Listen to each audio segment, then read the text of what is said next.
اعوذ باللہ من الشیطان الرجیم بسم اللہ الرحمن الرحیم۔ السلام علیکم پیارے بہن بھائیوں، گولڈن لائنز میں آپ کو خوش آمدید کہتا ہوں۔ اللہ پاک سے دعا ہے آپ کو عافیت کے سائے میں رکھے، آمین یا رب العالمین۔ پیارے دوستو، حضرت یونس علیہ السلام اللہ تعالیٰ کے پیغمبر، ان کی کہانی، ان کا قصہ آپ کے ساتھ شیئر کر رہا ہوں، اور آپ سے گزارش ہے کہ ویڈیو کو آگے دوستوں عزیز و اقارب کے ساتھ لازمی شیئر کیجیے گا۔ حضرت یونس علیہ السلام کے والد کا نام متی تھا، وہ حضرت ہود علیہ السلام کی اولاد میں سے تھے۔ حضرت یونس علیہ السلام بنی اسرائیلی تھی، مگر ان کو نینوا شہر کے باشندوں کی ہدایت کے لیے نبی بنا کر بھیجا گیا۔ پیارے دوستو، یہ جو نینوا پرانا نام ہے، اس کو آج کل دمشق کہا جاتا ہے۔ نینوا شہر میں اس وقت آشوری قوم یعنی آشوری عرب آباد تھے، جن کا مرکزی شہر نینوا تھا، اور موجودہ شہر موصل بھی اسی ریاست میں شامل تھا۔ حضرت یونس علیہ السلام بہت مشہور پیغمبر تھے۔ آپ نے اپنے فرائض منصبی کو پوری طرح سے نبھایا، بھٹکی ہوئی قوم کو سیدھی راہ پر لانے کی بھرپور کوشش کی کہ یہ قوم بت پرست تھی۔ روایت ہے کہ ان نافرمان لوگوں کی تعداد 1,00,000 سے زیادہ تھی، وہ سب کے سب نافرمان ہو چکے تھے۔ اللہ تعالیٰ قرآن مجید فرقان حمید میں فرماتا ہے، یعنی اور بھیجا اس کو 1,00,000 آدمی یا اس سے کچھ زیادہ پر فائدہ، یعنی اگر عاقل بالغ شمار کیے جائیں تو 1,00,000، اور سب چھوٹے بڑوں کو شمار کیا جائے تو 1,00,000 سے زیادہ بنتے ہیں۔ آشوری قوم، پیارے دوستو، حضرت یونس علیہ السلام آشوری قوم کی طرف بھیجے گئے تھے۔ حضرت یونس علیہ السلام کی قوم کا پیشہ زراعت تھا۔ نینوا یعنی دمشق اور اس کے آس پاس کی مملکت کی زمین زرخیز کم تھی۔ بابل کی سرزمین زیادہ زرخیز و شاداب تھی۔ بھوک مفلسی میں انسان وہ کچھ کر جاتا ہے جس کا اس نے تصور بھی نہیں کیا ہوتا، اور جو اس کو نہیں کرنا چاہیے۔ آشوری قوم نے اپنی گزر اوقات کے لیے لوٹ مار کو اپنا پیشہ بنا کر مال بنانا شروع کر دیا۔ یہ قوم جنگجو تھی، اس لیے قوم نے اپنی طاقت کا بھرپور استعمال کیا اور آس پاس کی اقوام کو مرعوب اور زیر کر لیا۔ آہستہ آہستہ وہ اپنی طاقت اور قوت سے سلطنت کو بہت وسیع دینے میں کامیاب ہو گئے۔ اس قوم میں ایک خاص بات تھی کہ جب وہ کسی کو اپنا ہدف بناتے، اس کو زیر کرنے میں کامیاب ہو جاتے تھے۔ طاقت کے گھمنڈ میں وہ اپنے آپ کو ناقابل تسخیر محسوس کرتے تھے۔ مغرب اور جنوب میں قوم جو کہ بڑی طاقتور تھی، سب سے پہلے اس قوم نے لوہے کا استعمال کیا تھا۔ حضرت یونس علیہ السلام کی قوم آشوری ان پر غالب آ گئی۔ یہ پھر نہیں رکی اور آگے بڑھی۔ پہلے فلسطین کو مطیع کیا، پھر وہ مصر پر چڑھائی کی، اور یلغار کرتے ہوئے مصر کی وسیع و عریض مملکت بھی ان کے تابع و زیر آ گئی۔ مشرق اور جنوب کی طرف ایران میں کوہستان و معون تک کے سارے علاقے ایرانیوں سے چھین لیے۔ ایران کی ہمسایہ میں اعلانی عربوں کی ایک مضبوط اور طاقتور وسیع مملکت تھی۔ آشوریوں نے اس سلطنت پر حملہ کیا کہ سلطنت کو تباہ و برباد کر دیا۔ یہ سلطنت ایسی تباہ ہوئی کہ صدیوں تک پھر سے بحال نہ ہو سکی۔ حضرت یونس علیہ السلام کی قوم نے وقت کو برسوں میں اور برسوں کو مہینوں میں تقسیم کرنے کا کام بھی سر انجام دیا۔ ہفتے کے 7 دن مقرر کر دیے جو آج تک چلے آ رہے ہیں۔ ہفتے کا پہلا دن یوم شمس رکھ دیا۔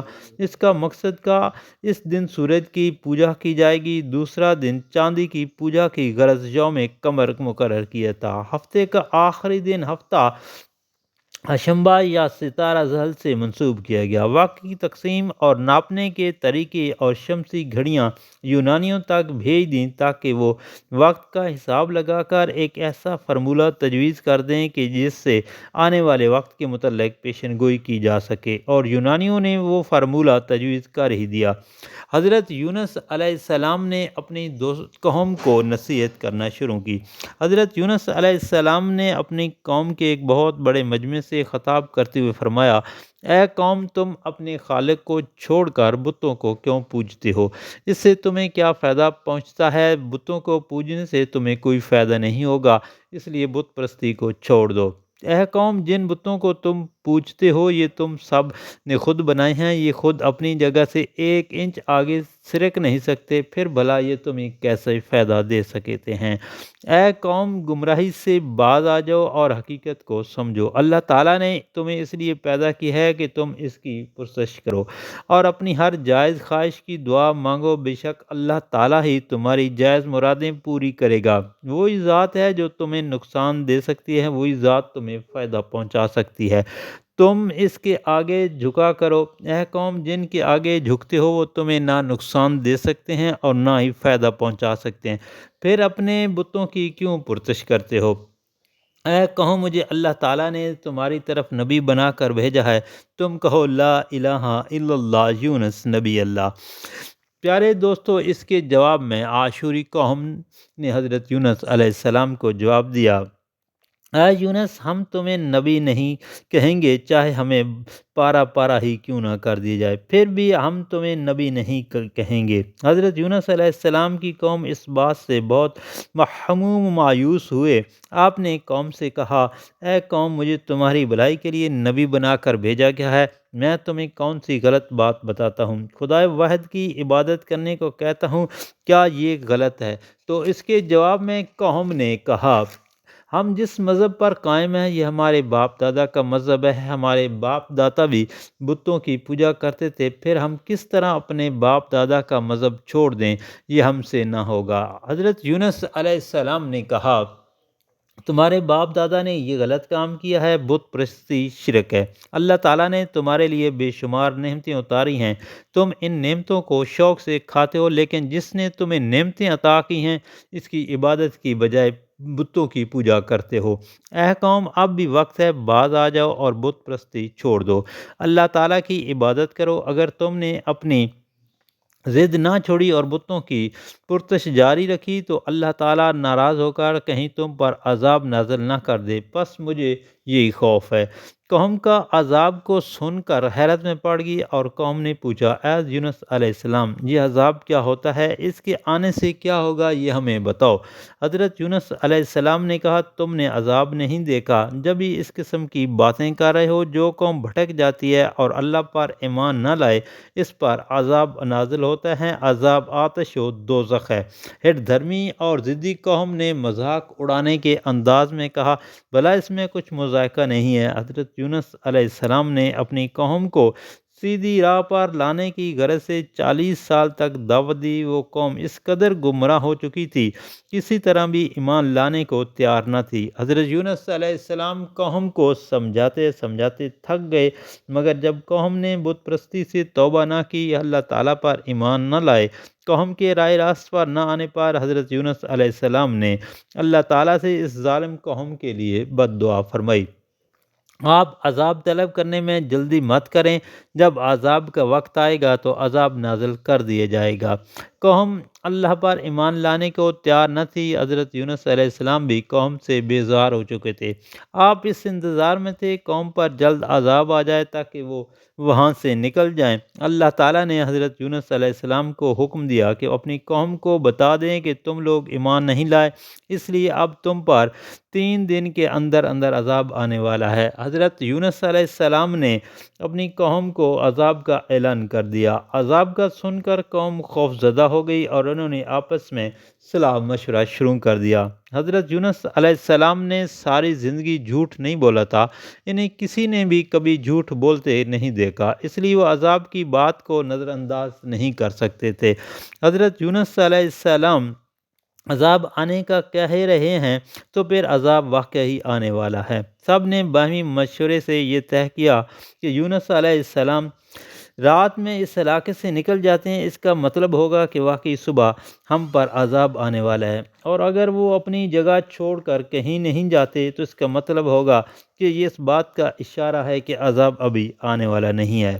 پیارے دوستو، حضرت یونس علیہ السلام کا بستی سے نکل جانا۔ حضرت یونس علیہ السلام رات میں بستی کو چھوڑنے کا ارادہ کر کے بستی سے نکل گئے۔ صبح ہونے پر عذاب الہی سیاہ دھوئیں اور بادل کی شکل میں ظاہر ہو گیا۔ اپنے سروں پر سیاہ دھوئیں اور بادل کی شکل میں عذاب الہی کو دیکھ کر وہ سب سمجھ گئے کہ ہم سب ہلاک ہو جائیں گے۔ قوم نے حضرت یونس علیہ السلام کی تلاش شروع کر دی۔ وہ جلد سے جلد حضرت یونس علیہ السلام کے ہاتھوں ایمان لے آنا چاہتے تھے، اپنے پچھلے انکار سے توبہ کرنا چاہتے تھے۔ خوب تلاش کر لینے پر بھی حضرت یونس علیہ السلام کے نہ ملنے پر انہوں نے آپس میں مشورہ کیا کہ اس موقع پر کیا کریں۔ ایک نے کہا ہم سے بہت بڑی غلطی ہو گئی جب یہ ہم پر عذاب نازل ہوا ہے۔ دوسرا بولا حضرت یونس علیہ السلام واقعی ہی پیغمبر تھے اور وہ ہماری بھلائی چاہتے تھے۔ تیسرے نے کہا ہم کیا کریں، عذاب الہی نازل ہونے کو ہے، سب کچھ تہس نہس ہو کر رہ جائے گا اور کوئی بھی زندہ نہیں بچ سکے گا۔ چوتھا بولا ہمارے پاس ایک ہی راستہ ہے اور وہ ہے خود ہی اخلاص نیت کے ساتھ توبہ و استغفار کر لیتے ہیں۔ ایک اور بولا تم ٹھیک کہتے ہو، جب تک ہم زندہ ہیں ہمارے پاس ایک طرح سے مہلت ہے، اس مہلت کا فائدہ اٹھا کر توبہ کر لینی چاہیے۔ اللہ تعالیٰ غفور الرحیم ہے، اس کی رحمت جوش میں آ جانے سے ہم کو وہ بخش دے۔ پوری قوم جس میں عورتیں، بچے اور جانور سب ایک میدان میں نکل آئے تھے، انہوں نے سارے بت بھی توڑ ڈالے تھے۔ وہاں وہ جمع تھے، انہوں نے ٹاٹ کے کپڑے پہن کر عجز و انکساری کے ساتھ توبہ کرنا شروع کر دی۔ وہ عذاب سے پناہ مانگ رہے تھے، پورا میدان آہ و بکا سے گونج رہا تھا۔ اللہ تعالیٰ کو اس قوم کی یہ ادا پسند آئی اور ان کی توبہ کو قبول کر لیا۔ عذاب ٹل گیا۔ وہ دن یوم عاشوراء یعنی 10ویں محرم کا دن تھا۔ حضرت یونس علیہ السلام بستی سے نکل کر عذاب کا انتظار کرنے لگے۔ وہ بستی سے نکل آئے تھے، اس لیے قوم کے توبہ و استغفار کا علم نہ ہو سکا۔ قوم کو توبہ قبول ہو جانے پر عذاب ٹل گیا۔ ایسے میں حضرت یونس علیہ السلام کو فکر ہوئی کہ عذاب نہ آنے پر قوم مجھے جھوٹا قرار دے گی۔ اس وقت قوم میں یہ قانون تھا کہ کسی شخص کے بارے میں پتہ چل جائے کہ اس نے جھوٹ بولا ہے اور وہ اپنی بات پر کوئی شہادت پیش نہ کر سکے تو اسے قتل کر دیا جاتا تھا۔ حضرت یونس علیہ السلام فکر مند ہو گئے تھے، انہوں نے عذاب آنے کی بات کی تھی اور عذاب نہیں آیا، اس لیے اگر وہ قوم کے پاس جاتے تو قوم انہیں جھوٹا قرار دیتی۔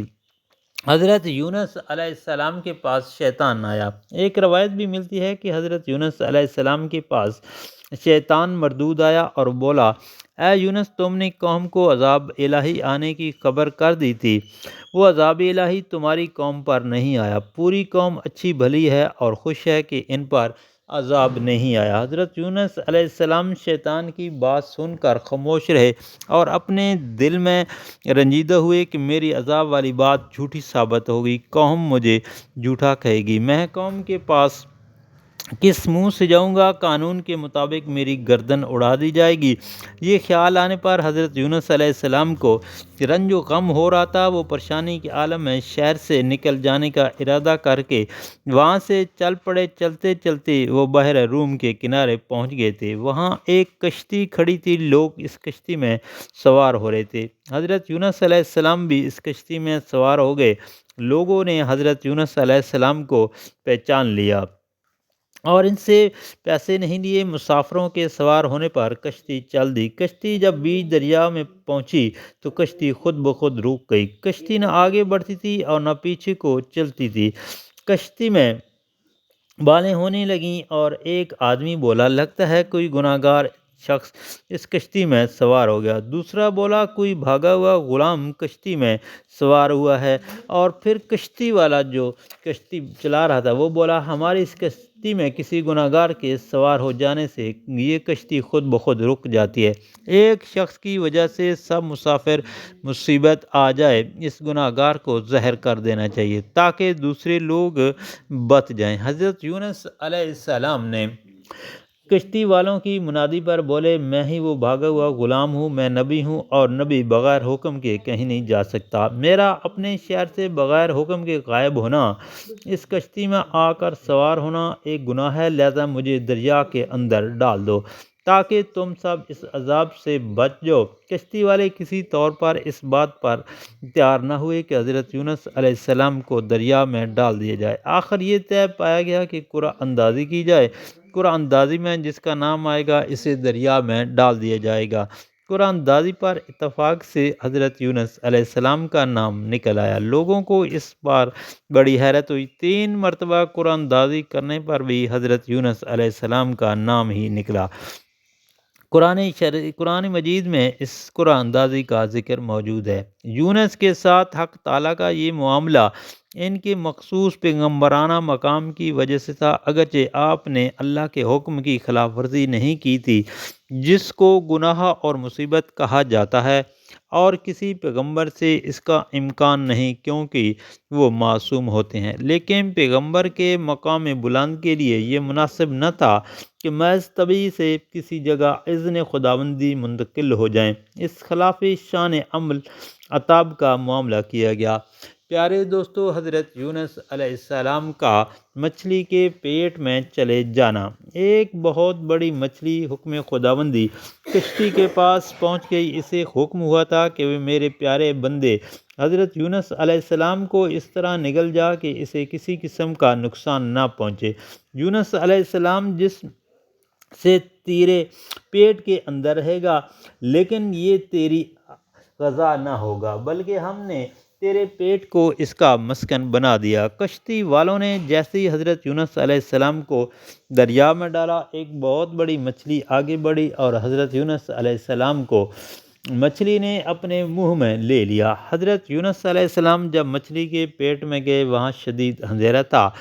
اندھیرے میں اپنے رب کو پکارا۔ اللہ تعالیٰ نے حضرت یونس علیہ السلام کی توبہ قبول کر لی۔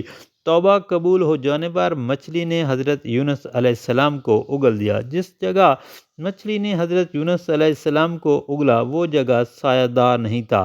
اللہ تعالیٰ نے کدو کی بیل کو اگایا، اس نے حضرت یونس علیہ السلام پر سایہ کر دیا۔ اللہ کے حکم سے ایک بکری آ گئی، حضرت یونس علیہ السلام کو دودھ پلایا۔ جب حضرت یونس علیہ السلام کے جسم میں جب تک جان نہ آئی، بکری روزانہ دودھ آ کر پلاتی تھی۔ ایک روایت میں ہے، ایک بڑی مچھلی نے حضرت یونس علیہ السلام کو نگل لیا اور مچھلی نے حضرت یونس علیہ السلام سے بات کی: اے پیغمبر خدا، مجھ کو اللہ تعالیٰ نے حکم دیا ہے کہ تجھے اچھی طرح پیٹ میں رکھوں اور کسی طرح سے اذیت نہ دوں، اور میرا پیٹ اب آپ کے لیے زندان ہوا۔ جب خدا چاہے گا تو یہاں سے نکال لے گا، اور میرا پیٹ بھی غلاظت سے پاک ہے، کیونکہ میں ہر وقت خدا کی یاد میں لگی رہتی ہوں، اور میرا کام تسبیح میں مصروف رہنا ہے، اور تمہارے واسطے یہی میرا پیٹ عبادت گاہ بنا۔ جس مچھلی نے حضرت یونس علیہ السلام کو نگلا تھا، اس نے 40 دن تک اپنا منہ کھلا رکھا تھا کہ کہیں منہ بند کرنے سے حضرت یونس علیہ السلام کو اذیت نہ پہنچے، کیونکہ وہ بندے خاص خداوند کے ہیں، اور مسلسل 40 روز تک حضرت یونس علیہ السلام نے کچھ کھانا پینا نہیں کیا تھا۔ اس وجہ سے بدن کی تاب و طاقت جاتی رہی اور نہایت ضعیف و کمزور ہو گئے تھے، لیکن کمزوری کے باوجود بھی وہ عبادت الہی و ذکر الہی میں مشغول رہتے تھے، اور اس ذکر و افکار کی وجہ سے اللہ تعالیٰ نے ان کو اس مچھلی کے اندھیرے سے نجات دلا دی۔ اللہ تعالیٰ نے فرمایا: بس اگر نہ ہوتی یہ بات کہ وہ تسبیح کرنے والوں سے البتہ رہتا مچھلی کے پیٹ میں اس دن تک کہ جب اٹھائے جائیں گے مردے، یعنی حضرت یونس علیہ السلام اگر مچھلی کے پیٹ میں خدا کو یاد نہ کرتے تو قیامت تک مچھلی کے پیٹ میں رہتے۔ پھر انہوں نے کثرت سے اپنے اللہ کو یاد کیا اور اس کی عبادت کی، اور ہر وقت اللہ تعالیٰ کی تسبیح و تقدیس میں لگے رہتے، تو اللہ تعالیٰ نے انہیں نجات بخشی۔ تو کیا عجب ہے کہ اگر تم بھی خدا کی عبادت و بندگی کرو تو آتش و دوزخ سے نجات پاؤ گے۔ اس مچھلی نے حضرت یونس علیہ السلام کو اپنے پیٹ میں لے کر 7 سمندر پھیلایا، اور تمام قدر الہی کو دریا میں دیکھی گئی، اور تقریباً 40 دن کے بعد حضرت یونس علیہ السلام نے خصوصی اللہ تعالیٰ کو پکارا اور بہت گریہ و زاری کی۔ ان الفاظ کو اللہ تعالیٰ نے قرآن مجید میں نقل فرمایا ہے: پس پکارا یونس علیہ السلام نے ان اندھیروں میں کہ کوئی حاکم نہیں ہے سوائے تیرے، تو بے عیب اور بے شک میں گناہ گاروں میں سے۔ اس سے معلوم ہوا کہ حضرت یونس علیہ السلام اس وقت 4 تاریکی میں تھے: ایک تاریکی ذلت و خواری کی، اور دوسری رنج و عذاب، اور تیسری کثرت دریا، اور چوتھی تاریکی مچھلی کے پیٹ میں تھی۔ آیت میں ہے، پھر سن لی ہم نے اس کی پکار اور نجات دی، ہم نے اس کو غم سے اور ہم اس طرح نجات دیتے ہیں ایمان والوں کو۔ پس اللہ کے حکم سے مچھلی نے یونس علیہ السلام کو 40 دن کے بعد دریا کے کنارے سوکھے پر آ کر اگل دیا۔ پھر جب یونس علیہ السلام اس مچھلی کے پیٹ سے باہر خشکی پر آ گئے اور اس آزمائش سے نجات ہو گئی، حضرت یونس علیہ السلام نے اس کے شکرانہ میں 4 رکعت نماز ادا کی۔ ایک روایت میں آتا ہے کہ وہ 4 رکعت جو حضرت یونس علیہ السلام نے بطور شکرانہ ادا کی تھیں وہ عصر کی نماز تھی، اور اس نفل کو اللہ تعالیٰ نے امت محمد صلی اللہ علیہ وسلم کے واسطے فرض کر دیا۔ اور جس قوم سے ناراض ہو کر حضرت یونس علیہ السلام چیر چھوڑ کر نکل گئے تھے، پیچھے ان کے اللہ نے ان پر عذاب نازل کیا، تو اس قوم نے توبہ کی اور اللہ تعالیٰ نے ان کی توبہ کو قبول کر لیا۔ عذاب ٹل گیا۔ عذاب ٹل جانے پر قوم نے حضرت یونس علیہ السلام کو بہت تلاش کیا۔ جب تلاشی میں ناکامی ہوئی تو اللہ سے دعا مانگی، اے ہمارے رب، ہمارے پیغمبر حضرت یونس علیہ السلام کو ہمارے پاس بھیجتے۔ اللہ تعالیٰ نے ان کی دعا قبول کر لی۔ حضرت یونس علیہ السلام کو اللہ تعالیٰ نے اپنی قوم کے پاس جانے کا حکم دیا۔ حضرت یونس علیہ السلام کے جسم میں جان آنے پر اللہ تعالیٰ نے آپ کو حکم دیا کہ اپنی قوم میں جاؤ، ان کو آپ کا بہت انتظار ہے۔ حضرت یونس علیہ السلام جب اس شہر میں داخل ہوئے، انہی بڑی شان و شوکت سے قوم لے کر گئی۔ آپ سے اس قوم نے شریعت سیکھی۔ حضرت یونس علیہ السلام اس قوم میں 31 سال گزارے۔ روایت ہے کہ فلسطین کے علاقے میں ایک مشہور شہر خلیل ہے، اس کے قریب میں ایک بستی حلول کے نام سے مشہور ہے، وہاں ایک قبر ہے۔ اس قبر کو حضرت یونس علیہ السلام کی قبر کہا جاتا ہے۔ اس قبر کے قریب ہی دوسری قبر ہے۔ اس قبر کے بارے میں خیال کیا جاتا ہے کہ وہ حضرت یونس علیہ السلام کے والد متی کی قبر ہے۔ بعض مفسرین کا خیال ہے کہ حضرت یونس علیہ السلام نینوا یعنی دمشق میں ہی فوت ہوئے اور وہیں دفن ہوئے۔ نینوا کی تباہی کے سبب حضرت یونس علیہ السلام کی قبر نامعلوم ہو گئی۔ حضرت یونس علیہ السلام کے مچھلی والے واقعہ سے جو بات واضح ہوتی ہے وہ یہ ہے کہ نبیوں پر آزمائش آتی ہے، اور جب نبی پر کوئی مصیبت آ جائے تو اپنے رب سے رجوع کرتا ہے، اس کے آگے شفا اور پریشانی سے نجات کے لیے ہاتھ اٹھاتا ہے، اس سے مدد کا طلب ہوتا ہے۔ حضرت یونس کی قوم ان کے زمانے میں عادل اور پاک باز ہو گئی تھی۔ وہ قوم زیادہ عرصے سیدھی راہ پر نہ چل سکی، پھر سے بھٹک گئی۔ حضرت یونس علیہ السلام نے اس قوم کو کفر و شرک اور سرکشی سے باز رہنے کا حکم دیا تھا۔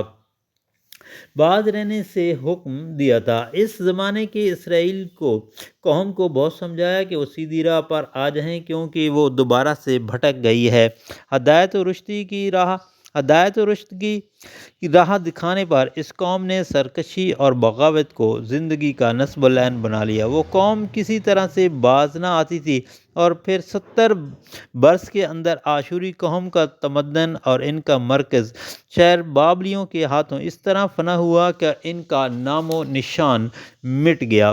حضرت یونس علیہ السلام کی قوم نے گمراہی اور سرکشی کو ترک کر کے توبہ کی اور اللہ پر ایمان لے آئے، تو ان کے اس عمل کو سراہا گیا اور اس بات کا اشارہ بھی دیا کہ جس افراد نے نیکی اختیار کی، ان کو ہم نے ساز و سامان زندگی سے نفع اٹھانے کا موقع دیا اور عذاب سے بچ گئے۔ جب قوم یونس اپنی اصل حالت عادل اور پاک باز حالت میں نہ رہی تو پھر سے ظلم و ستم اور کفر و شرک میں مبتلا ہوئی۔ سمجھانے پر باز نہ آئی، پھر اللہ تعالیٰ نے اس قوم کے ساتھ وہی کیا جو حکم الہی کے مطابق ایسی قوم کے ساتھ کیا جاتا تھا۔ اللہ تعالیٰ کسی قوم کو فوراً تباہ و برباد نہیں کرتا، وہ قوم کو مہلت دیتا ہے وہ سنبھل جائے۔ پیغمبر آخری وقت تک نصیحت کا سلسلہ جاری رکھتا ہے اور اللہ کے مقرر کردہ وقت تک ان پر عذاب نہیں آتا، اور تمام قانونی شرائط پوری ہونے پر ہی عذاب آتا ہے۔ آشوری قوم کا خاتمہ۔ حضرت یونس علیہ السلام کی قوم کا مکمل خاتمہ۔ آشوریوں کے بادشاہ آشور بنی کے 600 قبل مسیح میں موت ہونے پر اس کا جانشین میں کوئی بھی ایسا نہ تھا جو اس عظیم سلطنت کی شہرت تھی اسے بحال رکھ سکے۔ آشوریوں کا تاج ایک شخص سارا اس کے سر پر رکھ دیا گیا۔ اس بادشاہ میں ایسی صلاحیت نہیں تھی کہ وہ حکومت کی بنیاد کو مضبوط کرے۔ اس کی نااہلی کی بنا پر آشوری حکومت کی بنیادیں ہل گئیں۔ بابل کی شہر نیبوکدنیزار نے اس موقع سے فائدہ اٹھانے کا فیصلہ کر لیا۔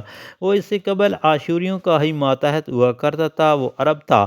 اسے آشور بنی نے بابل کا گورنر بنایا تھا۔ اس نے بغاوت کر دی اور بابل میں ایک آزاد حکومت قائم کر لی جو کلوانی حکومت کے نام سے مشہور تھی۔ بابل کا شہر نیبوکدنیزار خود کو ایک آشوری سلطنت کا وارث سمجھتا تھا۔ اس کی وجہ یہ تھی کہ آشوری عرب تھے اور نیبو بھی عرب تھا۔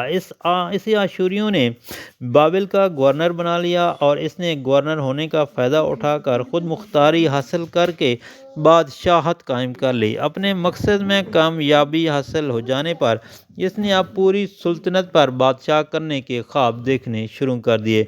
ادھر ایرانیوں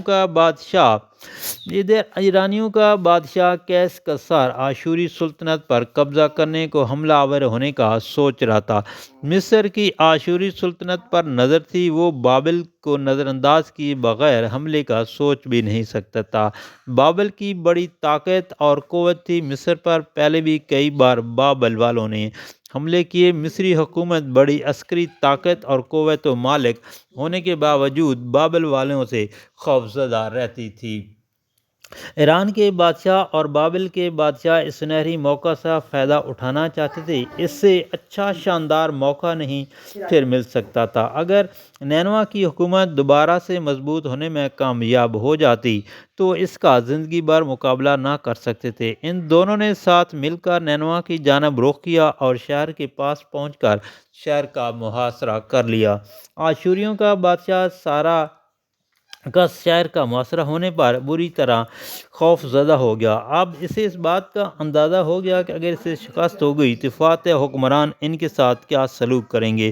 دونوں بادشاہ عسکری طاقت میں اس کی فوج کے مقابلے میں طاقتور نہ تھے کہ زیادہ عرصے ان کو روک سکیں۔ وہ کبھی بھی کسی وقت شہر میں داخل ہو کر خون خرابہ کرتے ہوئے داخل ہوتے اور اسے اور اس کے کنبے کو بھی گرفتار کر لیتے اور ان کے ہاتھوں ذلت آموز سلوک ہونے کے بعد قتل ہونے سے بہتر تھا کہ وہ خود موت کو گلے لگا لیں۔ بادشاہ سارا کس نے اپنی دارالسلطنت کو دشمن کے نرخے میں دے کر آگ کا الاؤ جلانے کا حکم دے دیا اور اس حکم پر عمل ہوا۔ ایک بہت بڑا الاؤ بھڑکایا گیا۔ جب خوب آگ بھڑک گئی تو بادشاہ نے اپنے اہل خانہ سمیت اس میں کود پڑا۔ آگ نے سب کو جلا کر راکھ کر دیا۔ اس طرح آشوری خاندان کا تابناک نام صفحۂ ہستی سے مٹ گیا۔ اب اس کا ذکر صرف داستان کی حیثیت سے باقی رہ گیا ہے۔ آشوری حکومت کا خاتمہ ہو چکا تھا۔ ایران کا آشوری سلطنت پر چڑھائی کا مقصد اپنے علاقے واپس لینا تھا، اس لیے ایران نے نینوا پر بابل کے بادشاہ کی حکومت کو تسلیم کر لیا اور موقع پر صلح کا معاہدہ بھی ہو گیا۔ اس معاہدے کے تحت ایشیائے کوچک تک کے تمام علاقے ایران کے بادشاہ کو واپس کر دیے گئے۔ بادشاہ کیا قصور نے اپنی شہزادی امیتا کی شادی بابل کے بادشاہ کے بیٹے بخت نصر سے کر دی۔ حضرت یونس علیہ السلام کی قوم کا اس طرح دوستو خاتمہ ہوا اور ان کا مرکزی شہر نینوا بھی تاریخ سے مٹ کر صرف قصے کہانیوں کی طرح یادوں تک محفوظ رہ گیا ہے۔ پیارے دوستو، یہ تھا حضرت یونس علیہ السلام کی قوم آشوری کا قصہ اور حضرت یونس علیہ السلام کی تعریف۔ اور آپ سے گزارش ہے کہ ویڈیو کو آگے دوستوں، گھر والوں اور عزیز و اقارب کے ساتھ لازمی شیئر کریں تاکہ ہر کسی تک اللہ تعالیٰ کے پیارے پیغمبر حضرت یونس علیہ السلام کا قصہ کہانی پہنچ سکے۔ اور اللہ تعالیٰ سے دعا ہے آپ کی اور میری اور تمام مومن مسلمانوں کی پریشانیاں دور فرمائے، آمین یا رب العالمین۔